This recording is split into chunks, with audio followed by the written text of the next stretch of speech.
t'invite à tourner dans Matthieu 6. On va regarder ça. On continue notre série sur les finances. Et alors, je vais juste faire une parenthèse. On avait commencé sur les moyens légitimes de faire de l'argent selon Dieu. Et puis, on avait vu l'importance du travail et tout ça. On avait commencé à regarder l'utilisation de nos biens. Location et tout ça, qu'est-ce qu'on fait avec ça, d'avoir des employés, de pouvoir prendre un profit même sur nos employés. On a regardé tout ça. On était rendu au point de regarder sur faire travailler notre argent pour nous. Alors, les gens qui ont le plus d'argent dans ce monde, comme Warren Buffett ou des gens comme ça, c'est des gens qui travaillent pas fort peut-être eux autres, malgré qu'on ne veut pas leur enlever leur qualité d'administrateur, mais ils font travailler beaucoup plus leur argent, disons. Et puis, donc, c'est un sujet, c'est un thème que je vais aborder à un moment donné. En tant que chrétien, on fait quoi avec ça? L'idée de faire travailler notre argent. Surtout avec la question de demander des intérêts et tout ça. Qu'est-ce qu'on fait avec ça? Est-ce que c'est honnête? Est-ce que c'est malhonnête? Donc, on va toucher à ça à un moment donné. Mais j'ai décidé ce matin d'y aller sur... ça fait longtemps qu'on n'a pas parlé des offrandes par rapport à l'Église ou l'utilisation, parce que là, jusqu'à présent, c'était comment on ramasse l'argent ou comment on fait de l'argent d'une façon correcte. Je n'avais pas parlé de la gestion, comment on dépense notre argent. Alors, ça va toucher les offrandes, ça va toucher les pauvres, ça va toucher l'épargne, ça va toucher à différents sujets qu'on va regarder. Mais, étant donné que l'Église actuellement connaît une baisse au niveau finance, puis que ça fait des années qu'on n'a pas parlé de ça, puis qu'on ne revient pas là-dessus, puis qu'on n'est pas acharné là-dessus, j'ai jugé que c'était bon qu'on parle de ce sujet-là, qu'on puisse regarder ça de plus proche.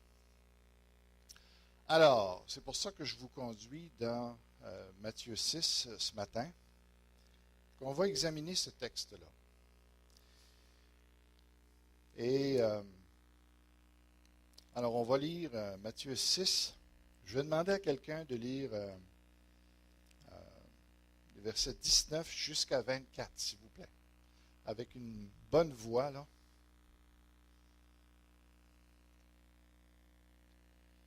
Matthieu 6, 19, s'il vous plaît, à 24.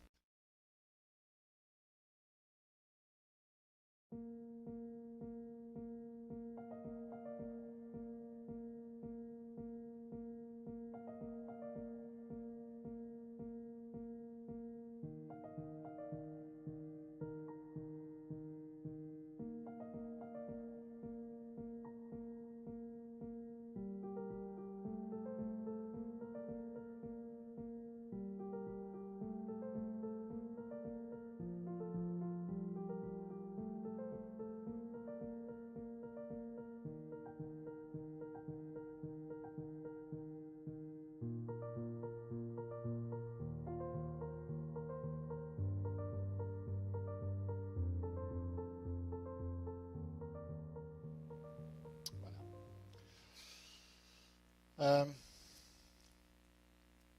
Alors, vous savez comme moi qu'il y a beaucoup de gens qui ont de la difficulté avec de donner à l'Église aujourd'hui. Pour eux, pour beaucoup de gens, c'est carrément une perte d'argent. On les comprend, c'est sûr. Jésus ici fait des grandes affirmations. Et si on n'est pas d'accord avec Jésus, et si on ne croit pas qu'il sait de quoi il parle et qu'il a l'autorité de dire ce qu'il dit, ben on va avoir de la misère. C'est évident. Et on voit que Jésus ici fait carrément, il y a deux mondes. Il y a des gens qui investissent pour ici-bas. Il y en a d'autres qui investissent pour là-haut, ou pour l'au-delà. Alors, Jésus ici fait des affirmations que bien des gens ne sont pas d'accord avec ça ici au Québec. Et lui, il dit que c'est bien plus profitable d'investir pour l'éternité que d'investir ici-bas. Mais si tu crois qu'il y a juste, j'ai flûte, j'aurais voulu vous faire écouter, je vais vous faire écouter ça à un moment donné. Mais peut-être que David, es-tu capable d'aller sur Internet? Va, va sur Top Chrétien, j'aimerais ça faire écouter quelque chose. Va sur Top Chrétien, puis tu vas aller sur le musicien, son disque qui s'appelle Canaan. Va faire jouer, tu me diras quand tu l'auras trouvé. Alors, si on pense que, bon, Jésus assume quelque chose ici, puis dans le monde juif, c'était pas tellement compliqué. Mais il fait des affirmations, il dit, finalement, il y a un ciel, il y a Dieu, puisqu'il parle de servir Dieu ou Mammon, qui est le Dieu richesse. Donc Jésus assume ici, il y a un Dieu, et il faut que tu le serves. Fait que là, en partant, si tu ne crois pas en Dieu, tu as un problème avec ça. C'est clair. Donc, on ne peut pas s'étonner que les gens ne pensent pas à finances versus Dieu. S'ils ne croient pas en Dieu, regarde, Dieu, il n'y a rien à faire avec mes finances, puis Dieu n'existe même pas. Ça fait que parle-moi même pas qu'il y a, il y a quelque chose à dire sur mes finances. Jésus assume ici qu'il y a un ciel, qu'il y a une vie après la mort. Pour lui, c'est très, très clair. Et elle vaut beaucoup plus la peine qu'ici. Lui, il dit, ici, tu perds ton temps, finalement. Hein. Ce qu'il est en train de dire, ça ne vaut pas tellement la peine de ramasser ici, par rapport à l'au-delà. On ne parlera même pas là, du fait qu'un jour, on va mourir. Juste de ramasser pour ici-bas, Jésus dit, ça vaut bien plus la peine de ramasser pour l'au-delà. Mais ça fait appel à notre foi, là. Si tu n'as pas la foi, si tu ne crois pas qu'il y a une vie après la mort, puis si tu ne crois pas que cette vie-là va durer éternellement, puis qu'elle est aussi concrète que celle-ci, si tu vis juste avec ce que tu vois, puis c'est ça la réalité, puis c'est avec ça qu'il n'y a rien que ça qui compte, tu peux pas mettre ça en pratique ici. C'est clair. Fait qu'avant même de parler de finances, n'importe quoi, il y a un choix à faire. Ici, il y a une décision à prendre. Est-ce que je crois en Dieu? T'sais? Et est-ce que le ciel existe? Est-ce qu'il y a des réalités dans le ciel que je vais être conscient et je vais vivre ça pour l'éternité? Est-ce que je crois ça? Donc, si tu n'es pas dans ce cadre-là, ce que je vais dire, là, tu ne seras pas d'accord avec moi. Je le sais, mais moi, ça ne me dérange pas. Mais je te dis tout de suite, je te comprends, par exemple. Si tu n'es pas dans l'optique que Dieu est là, qu'il y a une éternité, alors je sais que tu vas avoir de la misère avec ce que je dis, et je comprends que tu n'es pas d'accord. Mais nous, qui sommes croyants, qui avons le Saint-Esprit de Dieu dans notre vie, eh bien, on part avec ça que la vie ici-bas ne dure qu'un instant par rapport à l'éternité et que ce n'est pas la plus belle vie. Ce n'est pas celle qui vaut la peine le plus et de loin. Et nous, on a fait une décision à un moment donné de dire, c'est pour l'éternité qu'on va investir, qu'on va vivre. Donc, okay? Alors, on n'est pas surpris que les gens du monde nous regardent et qu'ils disent, quand tu donnes de l'argent pour l'offrande ou pour les pauvres ou n'importe quoi, pour les pauvres, ils comprennent mieux. Parce que c'est concret pour la vie ici. Tu sais, ça, les gens sont plus prêts à donner pour ça. Parce que ça existe. Mais donner pour l'Église, pour le salut des âmes, pour l'éternité, ça là, c'est complètement inutile, c'est un gaspillage, c'est une exploitation, c'est un abus, c'est un truc de gourou. Bon, puis je les comprends. Je les comprends. Dans leur optique, regarde, je ne m'ostinerai même pas avec toi, on ne parlera pas de ça, il faut d'abord qu'on parle de qui est Jésus-Christ. On va se décider d'abord qui est Jésus-Christ, puis après ça, bon, on pourra parler d'autres choses, là. Mais c'est la base. Bon, ceci étant dit, il y a 5 raisons pourquoi il ne faut pas investir, que ce soit de l'argent, probablement ici qui parle plus d'argent que d'autres choses, hein? Il y a 5 raisons pourquoi tu ne devrais pas investir là-dedans. On va aborder tout à l'heure, est-ce que ça veut dire que Jésus est contre l'épargne? Non, mais on va regarder ça. Il y a 5 raisons. La première se trouve dans les versets 19 et 20. C'est que les trésors de la terre disparaissent. Ils ne sont pas éternels, ils ne durent pas. Tu ne peux pas les garder. Première raison. C'est une réalité. Ça, il n'y a personne qui peut nier ça. Tu as beau être milliardaire, tu ne les garderas pas tes milliards. Personne ne peut s'ostiner avec ça. Là-dessus, tout le monde est d'accord avec Jésus. La deuxième partie sont moins d'accord. Tu sais? Mais amassez-vous des trésors dans le ciel où la teigne et la rue ne détruisent point, où les voleurs ne percent ni ne dérobent. Alors ça, cet aspect-là, arrête-moi ça. Voyons. Alors ça, c'est la première raison, parce qu'ils disparaissent. Mais aussi parce que, deuxième raison, parce que les trésors prennent ton cœur. Ils s'accaparent de ton cœur.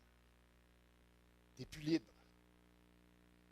Bon, il va vraiment, là, toutes tes affections, tes plans, tes désirs, ça va tourner autour de l'argent. L'argent, là, le trésor, il va venir prendre puis il va saisir ton cœur. Troisième raison qui dit, c'est que les trésors ont la capacité extraordinaire d'enténébrer l'esprit ou la conscience. Ce qu'il dit après, parce qu'il parle de l'œil, on ne sait pas trop, c'est quoi cette affaire-là, l'œil là-dedans, si ton œil est en bon état. On comprend bien que si nos yeux sont en bon état, on sait se diriger, puis il n'y a pas de problème, on ne se cogne pas de partout, puis on jouit de la vie. Tout notre corps, finalement, se trouve éclairé, parce qu'on sait quoi faire, on sait que quand on a à apprendre quelque chose, on voit clair. Ça fait que si j'ai à poser un pied, je sais le poser le pied, n'importe quoi. Si je me brosse, je sais comment me brosser. Bon, si mes yeux sont en bon état, je me dirige bien. Ça, on comprend. Ça, facile. Mais là, il parle d'un œil à l'intérieur de nous qui, lui aussi, peut être aveugle. Puis il dit, si celui-là est aveugle, tu ne sais pas comment te diriger dans la vie du tout. Ça fait que ce qu'il dit ici en rapport avec l'argent, parce que c'est clair dans le contexte qui est encore sur l'argent, et qui dit que l'argent a la capacité ou a l'effet d'aveugler ton œil intérieur. Alors, on va revenir là-dessus, on va regarder si c'est vrai tout ça, puis on va essayer de se créer vraiment des images. Et quatrièmement, alors il dit au verset 24, nul ne peut servir 2 maîtres. Alors, si tu aimes l'argent, ce qu'il dit, c'est que tu vas haïr Dieu. C'est vrai. Les gens qui sont très attachés à leur argent, là, parle-leur pas de donner. Parle-leur pas de Dieu. Parle-leur pas de servir Dieu. Parce que ça coûte cette affaire-là. Fait que si tu aimes l'argent, tu ne peux pas aimer Dieu et tu ne peux pas le servir non plus. Jésus est très clair. Ah donc, quatrième et cinquième raison, si on peut dire, c'est que les trésors empêchent d'aimer Dieu et empêchent aussi de le servir. Donc, on ne pourra pas toucher toutes ces raisons-là ce matin, On va commencer par la première. Ne vous amassez pas de trésors sur la terre, où la teigne et la rouille détruisent, et où les voleurs percent et dérobent. Alors l'idée, c'est que pourquoi tu investis dans quelque chose que tu ne pourras pas garder? Pourquoi tu mets toute ton énergie là-dedans? C'est pas raisonnable. C'est pas logique. On fait pas, de toute façon, on fait pas ça. Tu n'achètes pas une auto, tu vois que l'auto, wow, le moteur il claque, il s'est rouillé, tu dis, elle va faire 2 semaines, puis tu n'achètes pas ça. Si regarde, tu veux une auto neuve, tu dis, il faut qu'elle me dure au moins 5 ans, pas de problème. Là, on n'achète pas des choses qu'on sait qui ne dureront pas. T'sais. Alors Jésus dit, c'est la même chose pour le ciel et puis pour la terre. Alors la teigne ici, c'est un petit papillon qui évidemment pond des œufs et ces œufs-là font des chenilles. Et ces chenilles-là vivent dans des tissus. Les papillons, comme les mites, hein, ils pondent dans les tissus, dans la laine. Et ces œufs-là et ces chenilles-là, en se développant, vont manger le tissu. Alors quand il parle ici, ne vous amassez pas des trésors sur la terre, où la teigne, ça vise les vêtements, hein, l'accumulation de vêtements, il dit. Les chenilles vont se mettre là-dedans, ils vont toutes les bouffer. Qu'est-ce que tu fais là? Après, il dit la rouille. La rouille, ça touche les métaux. Hein? Pas les métaux précieux. Ça, les voleurs vont s'occuper des métaux précieux. Mais les métaux, au moins. T'sais. Alors, il dit ça rouille. Hein, Jésus connaît son affaire. T'sais. Et même à cette époque-là, il connaissait la rouille. Puis il dit, regarde, si tu investis dans les métaux, que ce soit des pelles, que ce soit toutes sortes des charrues qui pouvaient s'acheter, ça rouille, puis à un moment donné, c'est plus bon. Fait que ça vise vraiment les objets matériels, les outils, les hommes, ce que les hommes préconisent beaucoup. Peut-être la teigne, ça vise particulièrement les femmes. Et la rouille, particulièrement les hommes, qui aiment beaucoup les bébelles. Et là, il y a, pour ce qui reste, ce que les chenilles n'ont pas mangé encore, puisque la rouille n'a pas dévoré aussi, ben, il reste les métaux précieux. Il reste l'or, il reste l'argent, il reste le diamant. Mais ça, les voleurs s'en occupent. Ils les aiment particulièrement, ces choses-là, eux autres. Alors, faites-en pas, même si tu as de l'or, si tu as de l'argent, ça va partir aussi. Alors, Jésus ne semble pas ici parler dans le contexte de la mort. Il parle dans le contexte que juste la décadence qu'il y a dans le monde fait que ça va quand même affecter tout ce que tu as. Sans parler de la mort. Alors, aujourd'hui, les gens se sont un peu plus sécurisés. Se sont donné des assurances. On a toutes sortes d'assurances. Puis, on a l'impression qu'on se prémunit contre la perte de nos choses. Mais la réalité, c'est que nos assurances ne couvrent pas tout. Puis que des fois, nos assureurs contestent nos réclamations. Et qu'il y a des petites clauses qu'on n'a pas vues, puis même si on a des assurances, des fois, on ne récupère pas ce qu'on a perdu. Ce qu'on s'est fait voler. Parce qu'on n'a pas les photos, parce qu'on n'a pas les preuves, pas les factures. Alors, même avec nos assurances, ça continue à partir. Et il y a des acts of God. Les cyclones, les tremblements de terre, les affaires de même, où là, regarde, il n'y a plus personne qui veut couvrir ça. Les assurances ne veulent même plus toucher à ça parce que ça coûte une fortune. Alors, C'est pas vrai que même que dans notre société, on est plus à l'abri des pertes. Le message de Jésus-Christ est encore pertinent pour aujourd'hui. Mais n'est-ce pas on a encore des difficultés avec ça? On aime bien ramasser, hein? On aime bien accumuler, on aime bien se sécuriser. Ça se comprend. De vivre par la foi, là, de dépendre d'un Dieu qu'on ne voit pas, on n'y voit pas les mains, on n'est pas capable de regarder ses livres de compte, c'est plus difficile, hein, à se fier à ça. On aime mieux avoir ça dans notre compte de banque que dans son compte à lui. On trouve ça plus concret. Puis moi c'est pareil. Hein. Là-dessus, je suis comme vous. C'est toute une expérience de vivre par la foi.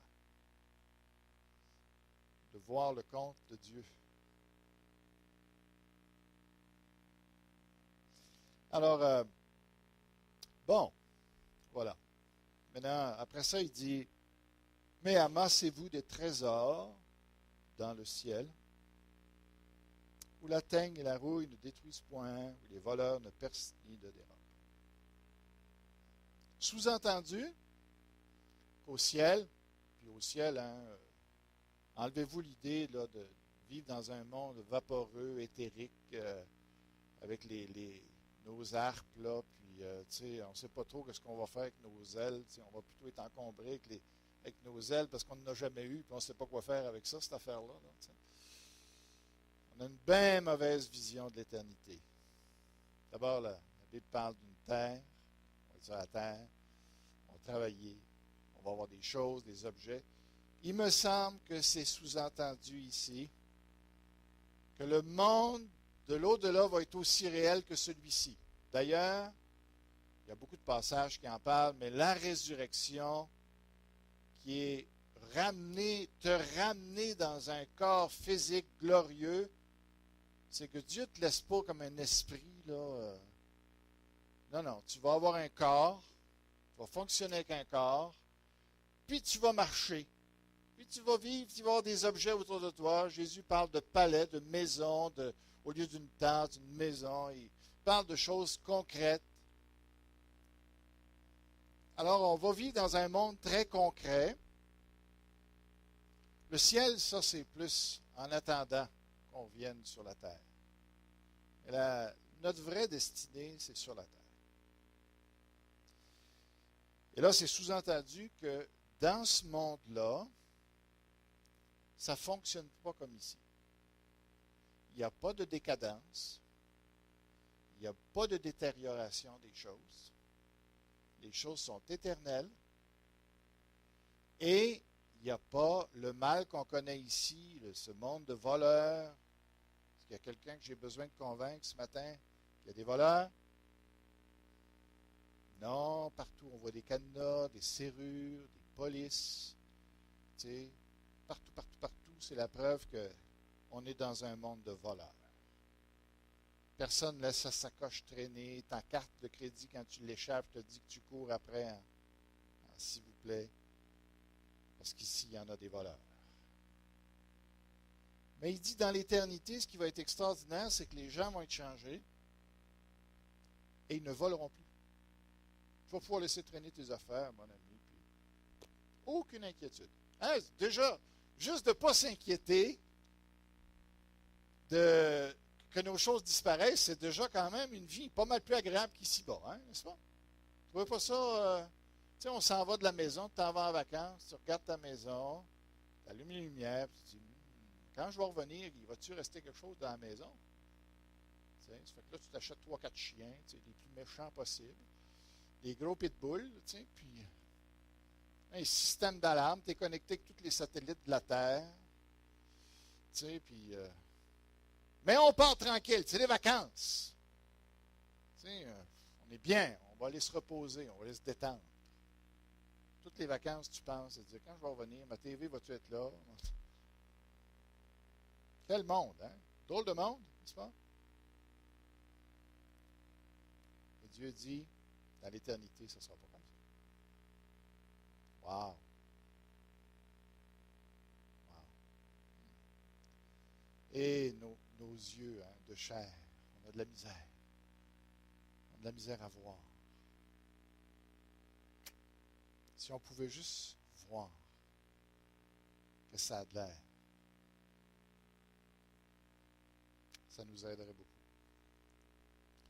Mais Jésus dit, c'est comme ça. Ça va vraiment être un monde nouveau. Et il dit, tu sais, ça vaut la peine que tu investisses pour ce monde-là. Pourquoi je vous parle de ça? C'est qu'avant de parler de pourcentage, puis de ce qu'on doit donner, puis la question c'est, hey, où est ton cœur? Où est ta foi? Qu'est-ce que tu crois? Parce que les gens, ils donnent. Les gens n'ont pas de misère à dépenser leur argent. Personne n'a de la misère à dépenser son argent. Même si c'est une joie de dépenser de l'argent. Il y a des gens qui font les magasins et ils se sentent quelqu'un parce qu'ils se dépensent. Ça fait comme partie de leur identité, ça fait comme partie de leur valeur. D'être capable d'acquérir quelque chose, ça te met en valeur. Ça te montre que tu es quelqu'un. Donc, dépenser, ce n'est pas un problème. La chose, c'est où est-ce que tu dépenses? Qu'est-ce qui a de la valeur pour toi? Tu dépenses, ce n'est pas de problème de dépenser, mais tu dépenses là où tu juges que ça vaut la peine. Là où ça te rapporte quelque chose, soit au niveau du plaisir, de la liberté, du sentiment que ça t'apporte. Tu dépenses là où tu dis ça vaut la peine. Il y a des gens qui mettent des fortunes sur des autos. Parce que pour eux, d'avoir une auto dans leur garage de l'année, s'il vous plaît, qui a un gros moteur et tout ça, puis quand il part avec ça le dimanche, il a l'impression de dire, oh, moi je suis arrivé. Pas de misère. Ça vaut 200 000, 300 000, pas de misère. Parce que ça, là, ce char-là, mon ami, ça vaut quelque chose pour moi. Ça me procure tellement de plaisir. On est d'accord avec ça, hein? Ah, les gens peuvent donner pour... Si tu as quelqu'un qui est mort du cancer dans ta famille, écoute, si tu n'avais jamais donné pour une campagne de financement de centre-aide pour le cancer, n'importe quoi pour la recherche, là, si tu n'avais jamais donné là, puis tu n'en voyais pas l'importance parce que tu étais en santé, puis tout ça, le jour où il y a quelqu'un dans ta famille qui meurt du cancer, là, quand la prochaine fois qu'il y a une campagne, tu dis, moi donner. Tu comprends-tu? Moi donner, puis tu vas peut-être être l'organisateur. Parce que là, tu dis, ça vaut la peine. Ça m'a fait tellement souffrir de perdre cette personne-là que je vais investir ce que j'ai parce que je ne veux plus en perdre un. Comprenez-vous? Ça fait que ma question, c'est où est ton système de valeurs? Et le mien. Parce que moi, je ne suis pas autre chose que vous. Là. Je ne suis pas quelqu'un d'autre que vous. Là. Je suis pareil. Où est mon système de valeurs? Qu'est-ce qui fait le plus de valeur pour moi dans ma vie? Et ça, avant de parler de quoi que ce soit d'autre, il faut qu'on se situe là-dedans. Qu'est-ce qui te donne le plus de joie? Qu'est-ce qui te donne le plus de fierté? Qu'est-ce qui te donne le plus de sécurité? Est-ce l'éternité ou est-ce ici? Alors, il faut qu'on détermine notre système de valeurs. C'est quoi que je crois? Tu vis ce que tu crois. On est tous des croyants.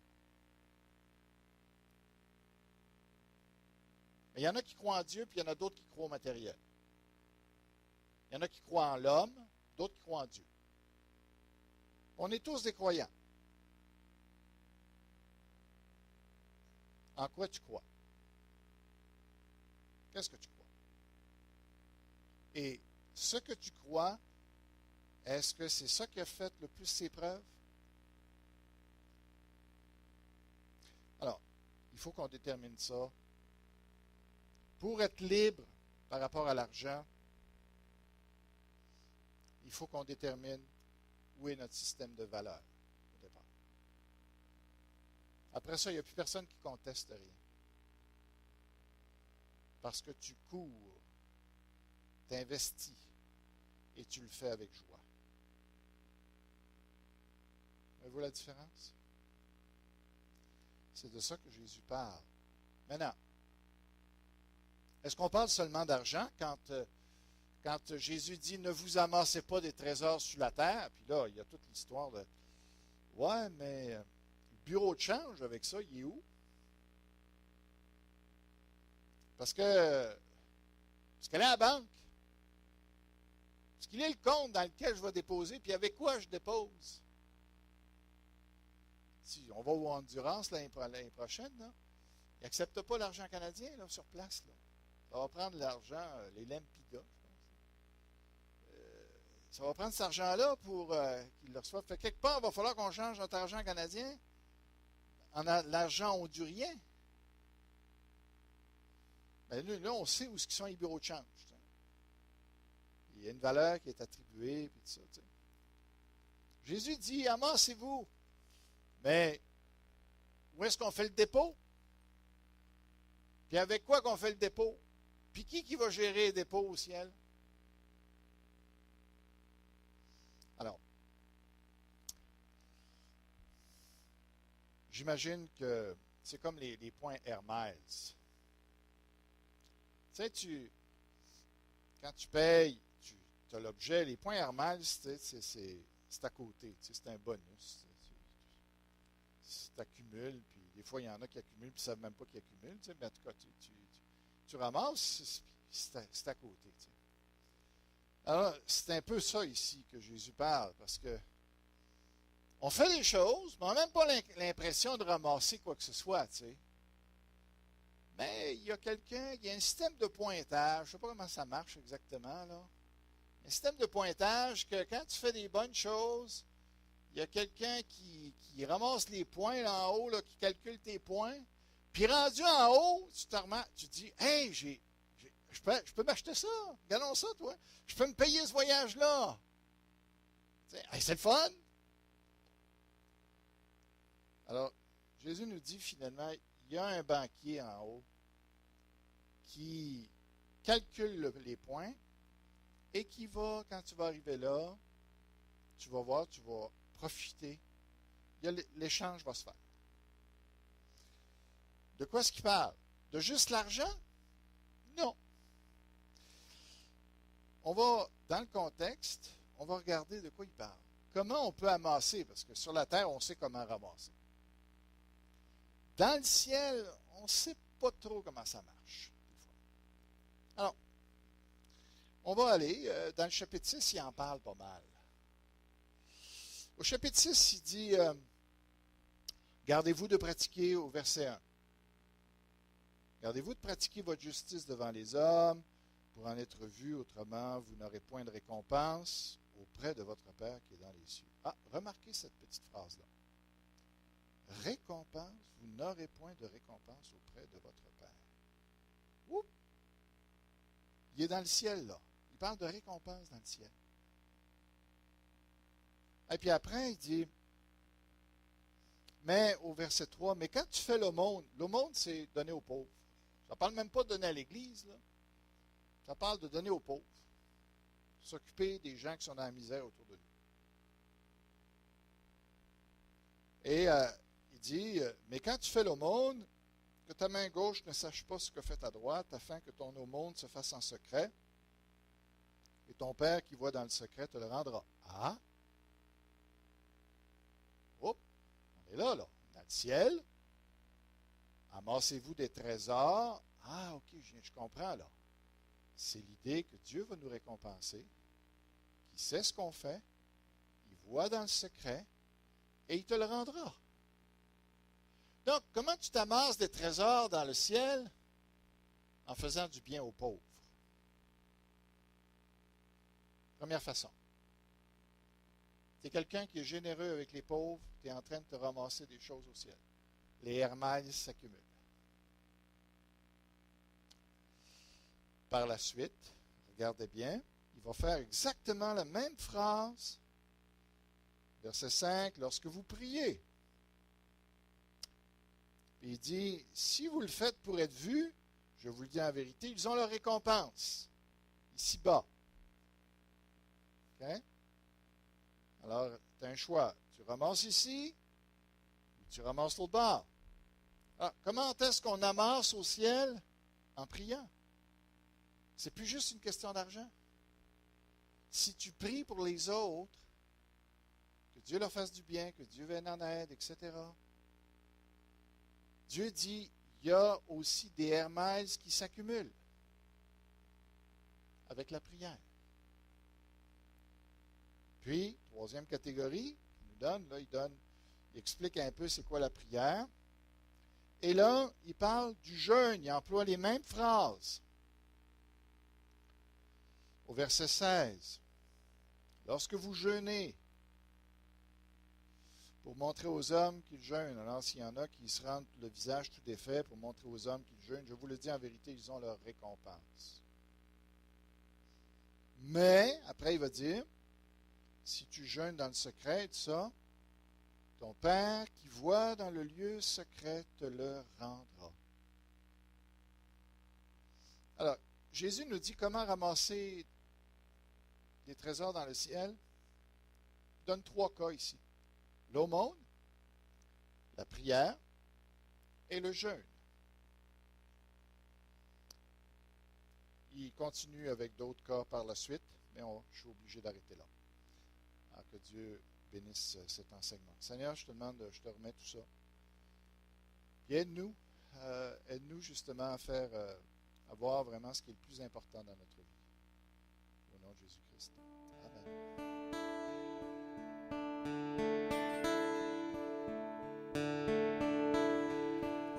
Dieu